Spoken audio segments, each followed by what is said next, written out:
কাউনিয়া বৈষম্য বিরোধী ছাত্র জনতার ভারতে আগ্রাসন বন্ধে বিক্ষোভ মিছিল অনুষ্ঠিত হয়েছে।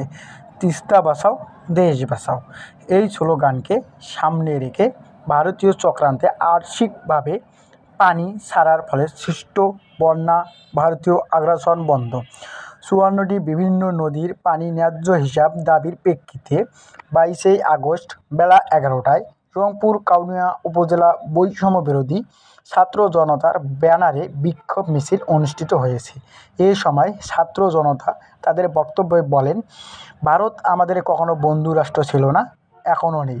ছাত্র আন্দোলনের ফলে স্বৈরাচার সরকার ও তাদের শত্রু দেশ থেকে বিতাড়িত করার ফলে তারা বিভিন্নভাবে আমাদের মাঝে বিভেদ সৃষ্টি করার জন্য রাতের অন্ধকারে কোনো অ্যালার্ট জারি না করে পানি ছেড়ে দেয়, যার ফলে ইতিমধ্যে বাংলাদেশে দক্ষিণবঙ্গে ব্যাপক বন্যা দেখা দিয়েছে। আমরা আশঙ্কা করছি, ভারত যদি এরকম কর্মকাণ্ডে অব্যাহত রাখে তাহলে ২-১-এর মধ্যে আমাদের উত্তর অঞ্চলে বন্যা দেখা দিতে পারে।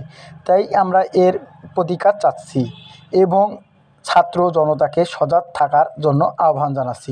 বক্তব্য তারা আরও বলেন, যতক্ষণ পর্যন্ত পানি ন্যায্য হিসাব বিষয়ে কোনো সুরা আসবে না, ততক্ষণ পর্যন্ত তারা আন্দোলন চালিয়ে যাবে। আমরা টনে টনে ইলিশ দেই আর তারা আমাদেরকে রাতের অন্ধকারে পানি ছেড়ে দিয়ে বন্যায় হাবুডুবু খাওয়াচ্ছেন।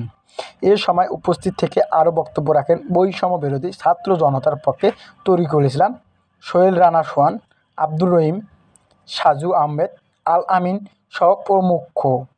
বিক্ষোভ কর্মসূচি শেষে তারা নতুন কর্মসূচির ঘোষণা করেন।